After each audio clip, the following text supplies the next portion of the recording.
The Artemis II crew will become the 25th through 28th people to voyage to the Moon. NASA has named its first astronaut crew bound for the Moon in more than 50 years. The space agency on Monday, April 3, announced the 4 astronauts who will launch on its Artemis II mission to fly around the Moon. The crew is expected to become the first Moon voyagers since the Apollo program. The Artemis II crew includes Commander Reed Wiseman, pilot Victor Glover and mission specialists Christina Koch and Jeremy Hansen.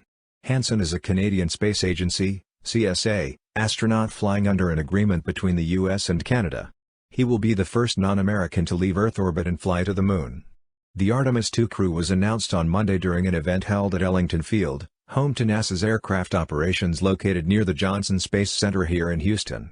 NASA Administrator Bill Nelson and other agency leaders were joined at the event by almost all of the members of the active astronaut corps, less the 3 currently aboard the International Space Station, ISS. Reed, Victor, Christina, and Jeremy, each of these adventurers has their own story. But together, they represent our creed, e pluribus unum, out of many, one, said Nelson. Together, we will usher in a new era of exploration for a new generation of star sailors and dreamers, the Artemis generation.